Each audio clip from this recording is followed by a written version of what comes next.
কোন class? Class 8 কোন school? Nabadwip school. কি পরীক্ষা হলো? ইতিহাস। আমাদের বিদ্যানিকেতনের সাজেশন থেকে কমন পেয়েছো? বড় কোশ্চেন সব কমন।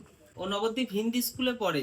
17টা প্রশ্ন আমি সাজেশনের প্রথম পেজে, এই যে আমাদের সাজেশন এর প্রথম পেজে এই যে 17টা প্রশ্ন দিয়েছিলাম, ও 20 নম্বর কমন পেয়েছে। 17টা প্রশ্ন থেকে 20 নম্বর, মানে 30-এ পরীক্ষা, 10 নম্বর শর্ট কোশ্চেন, 20 নম্বরই কিন্তু ও প্রথম পেজ থেকে পেয়েছে 17টা প্রশ্নের মধ্যে।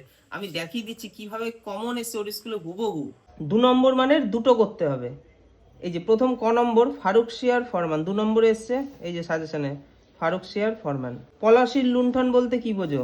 পলাশির লুণ্ঠন বলতে কি বোঝো? আমি যে পেজটা দেখাচ্ছি এটা হচ্ছে আমাদের সাজেশনের প্রথম পেজ, যেখান থেকে অল্প কটা প্রশ্ন পড়লে ম্যাক্সিমাম কমন আসবে, এটা আমি বলেছিলাম।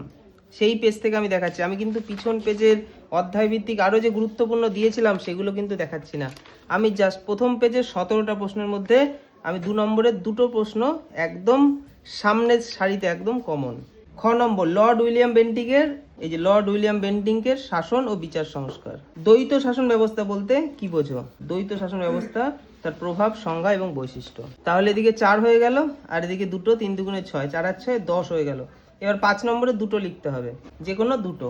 এই যে ভারতের পাশ্চাত্য শিক্ষা প্রসারে মেকলে মিনিট, লর্ড মেকলের শিক্ষা সংক্রান্ত প্রতিবেদন। তারপরে কোম্পানির আমলে পুলিশি ব্যবস্থা, 17 নম্বর প্রশ্ন, ব্রিটিশ ইস্ট ইন্ডিয়া কোম্পানির পুলিশি ব্যবস্থা, 5 নম্বর মানের। তাহলে এখানে কত হলো? 4 আর 6 10 আর 10 20। 30 নম্বরের মধ্যে 20 নম্বর যেটা বড় প্রশ্ন এসেছিল সেটা একদম আমাদের এই প্রথম পেজ থেকে পুরোপুরি কমন। অনেকে আমাদেরকে এসএমএস করছে তাদের স্কুলে ম্যাক্সিমাম কমন, মানে সম্পূর্ণটাই এই অল্প প্রশ্ন থেকে কমন আসছে। 2-1টা যদি নাও আসে সেগুলো এই অধ্যায় ভিত্তিক ইম্পর্টেন্ট যেগুলো বলে দিয়েছি তার মধ্যে থেকেই কিন্তু আসছে।